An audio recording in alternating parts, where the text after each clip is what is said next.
안녕하세요. 반갑습니다. 한국 CS마인드 교육센터 박정민 강사입니다.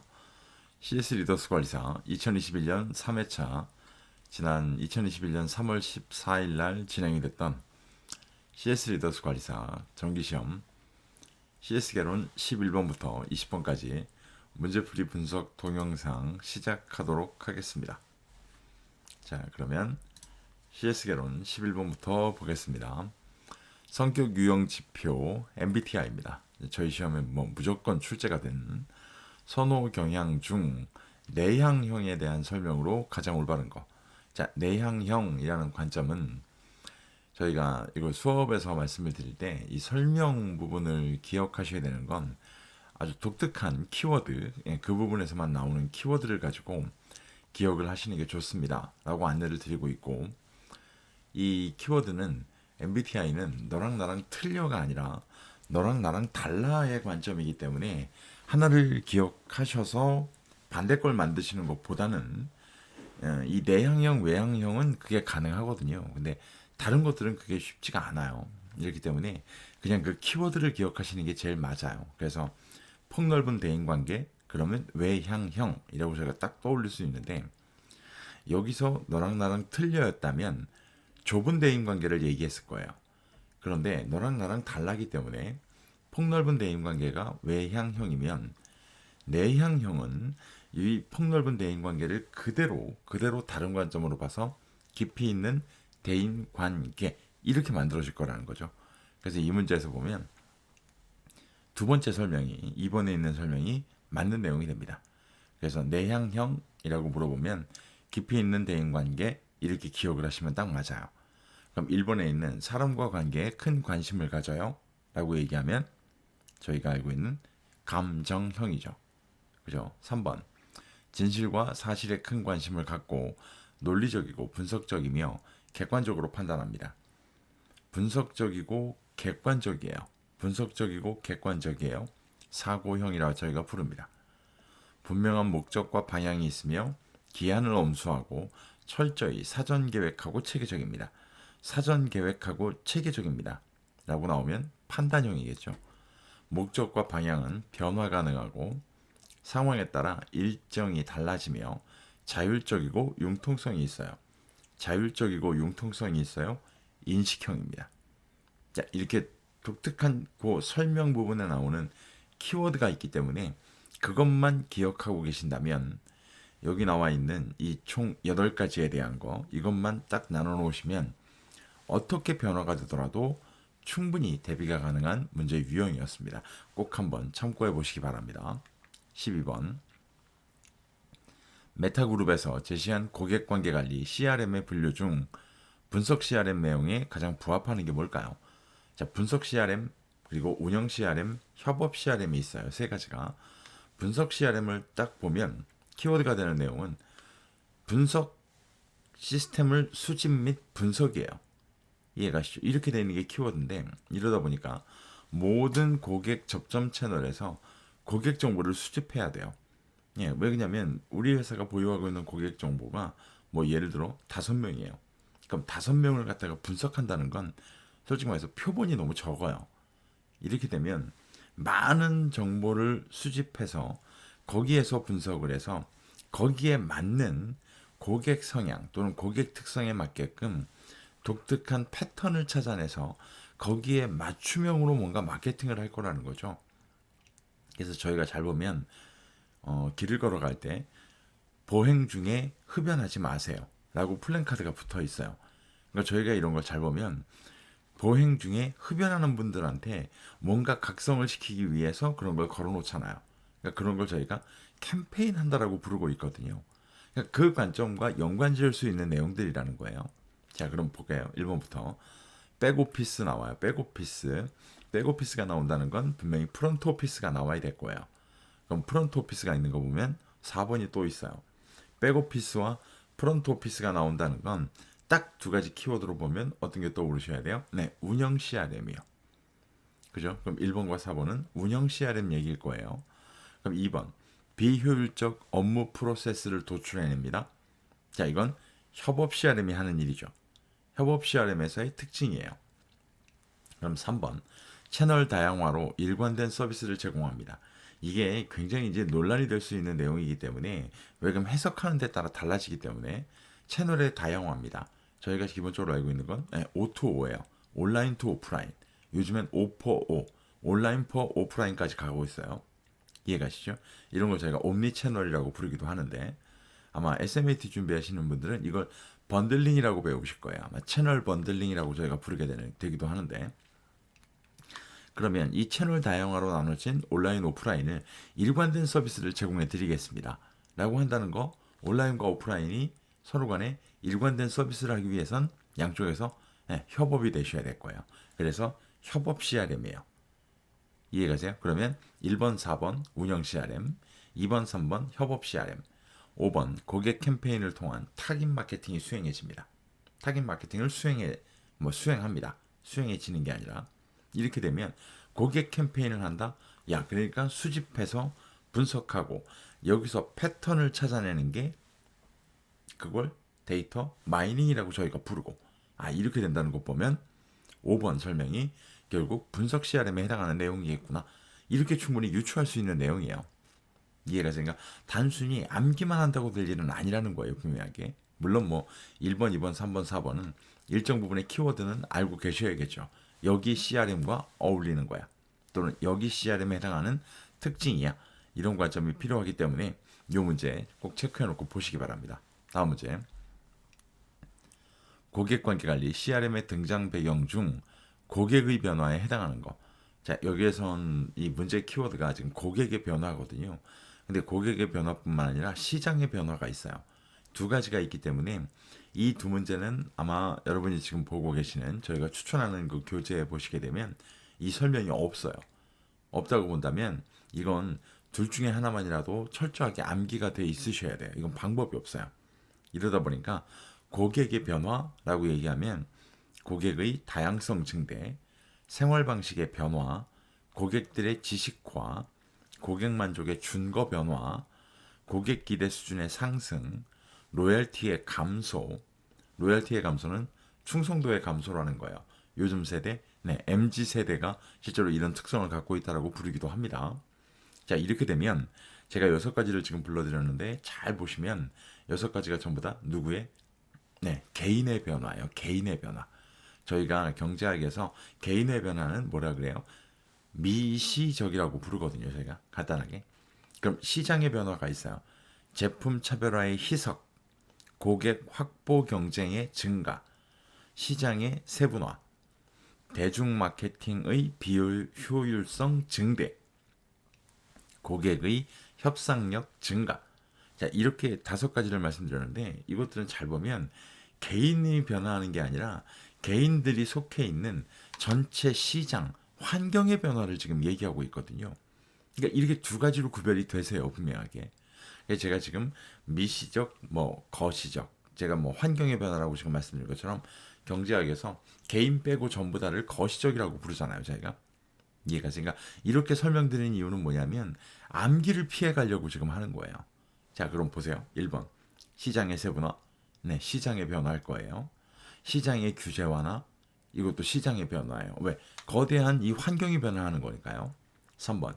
고객 만족의 준거 변화. 준거라는 건 개인이 생각하고 판단하는 기준이 되는 걸 준거라고 부르잖아요. 그럼 고객 만족을 받아들이는 준거의 변화가 만들어지고 있어요. 이게 사회 변화인가요? 이건 개인의 변화죠. 이렇게 따지게 되면 답은 3번이에요. 4번. 컴퓨터와 정보통신 기술의 발전. 이것도 잘 보면 개인이 혼자만 변하는 게 아니라 전체 환경이 변하는 거죠.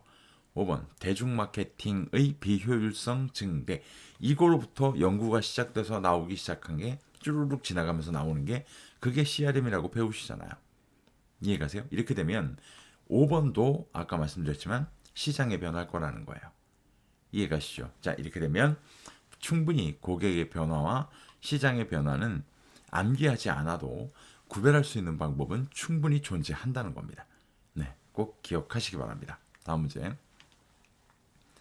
고객 평생가치 CLV입니다. 학자들은 이제 LTV, 고객 생애가치와 같은 의미로 보기도 한다고 아마 기본서에서 보실 거예요. 재고를 위한 핵심 활동 중 다음 보기 대화에 가장 부합하는 건 뭘까요? 고객 평생가치 재고를 합니다. 자, 그래서 CRM에 나오는 특징 중에 이 세 가지가 들어가요. 거기 알고 계시는 크로스셀링, 교차 판매, 업셀링, 추가 판매. 저희가 이제 상향 판매. 그래서 업그레이드라는 게 키워드가 되죠. 그리고 또 하나가 리텐션, 재판매라는 소리예요. 고객 이탈을 막겠습니다. 자, 그럼 세 가지 중에 한 가지겠죠.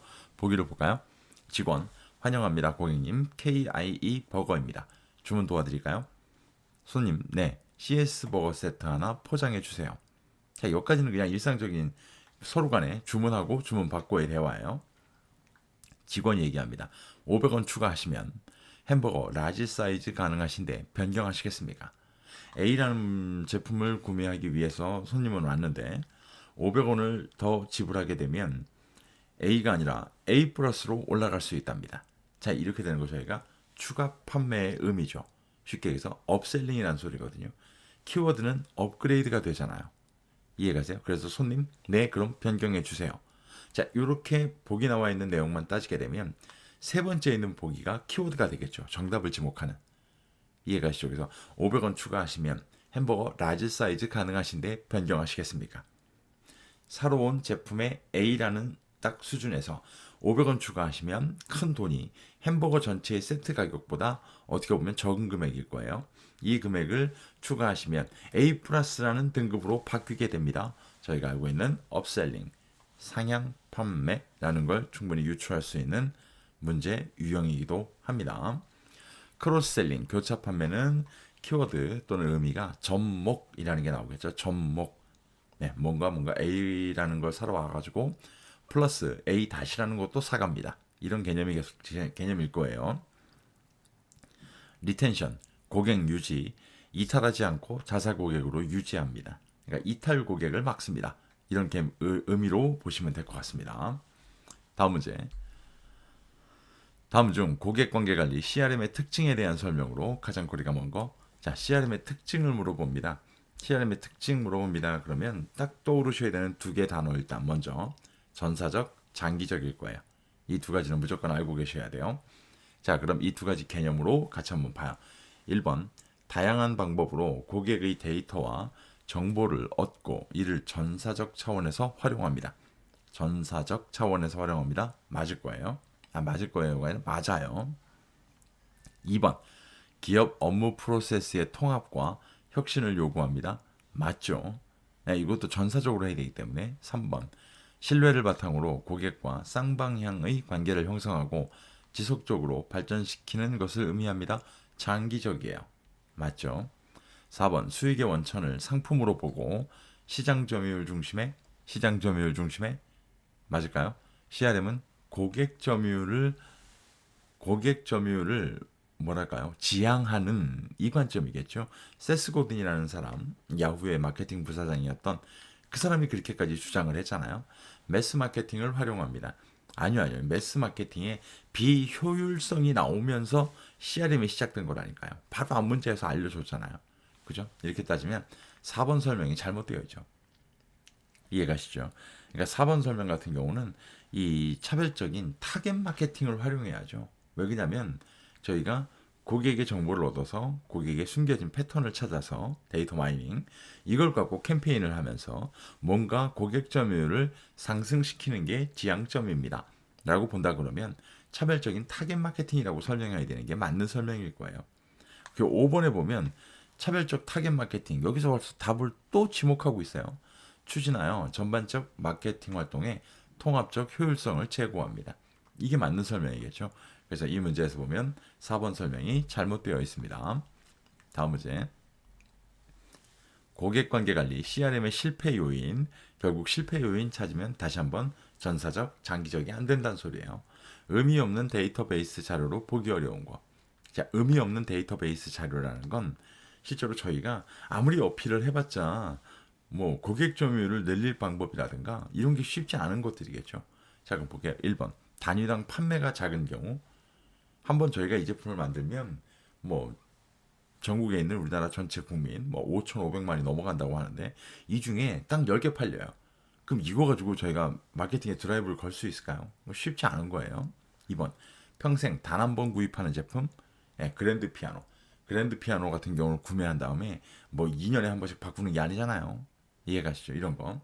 3번 장기적 타산이 맞지 않는 경우. 장기적으로 타산이 안 맞아요. 길게 끌고 가봤자 저희한테 이득이 별로 없어요. 그럼 이건 하기가 필요 없는 거죠. 쉽게 해서 의미 없는 데이터베이스예요.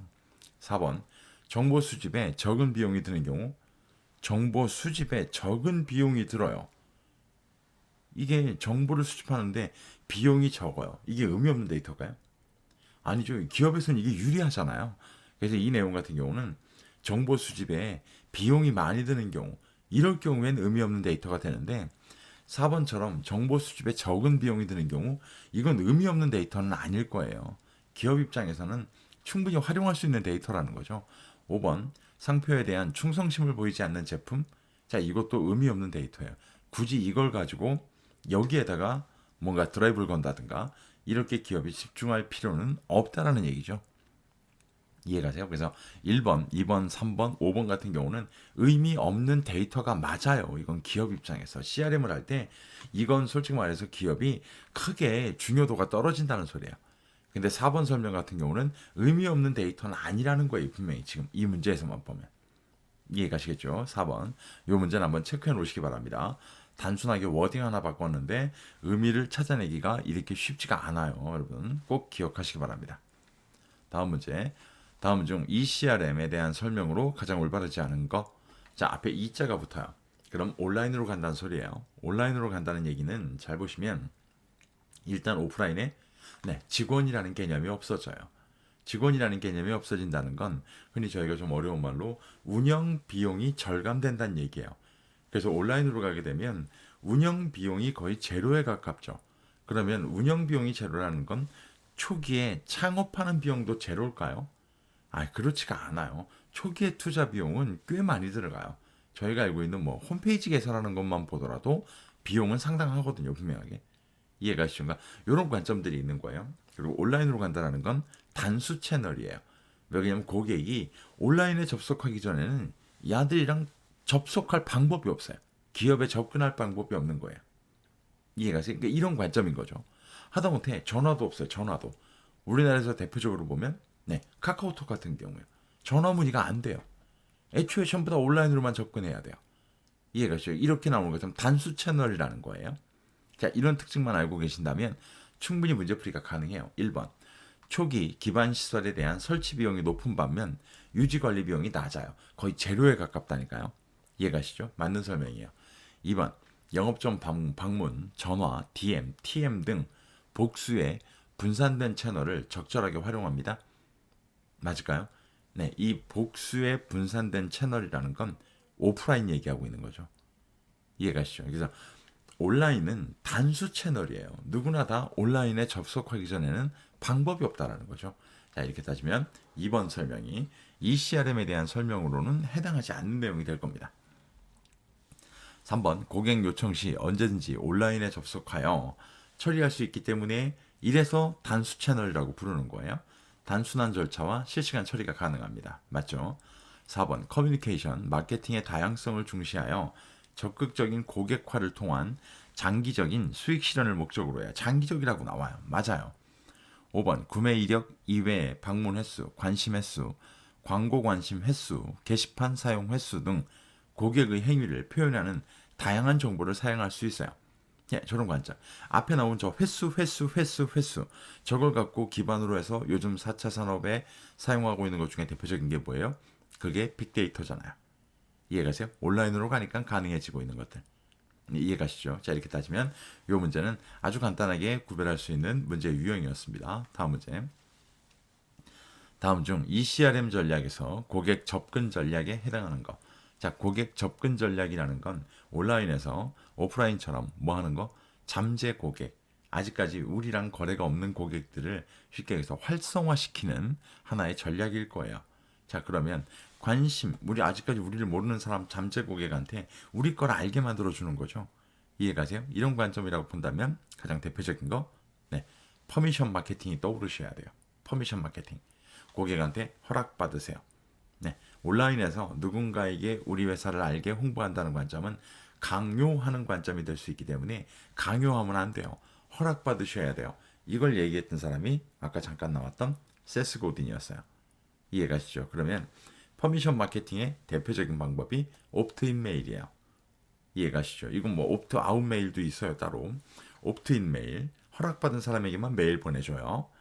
이걸 허락받은 사람의 다수한테 한꺼번에 뿌려요. 관심사에 대한 거 한꺼번에 전송합니다. 이런 걸 저희가 매치 메일이라고도 부릅니다. 자, 그리고 허락받지 않은 메일의 대표적인 거 정크 메일, 네, 쓰레기 메일이란 소리예요. 간단하게 저희가 알고 있는 스팸 메일부터 시작해서.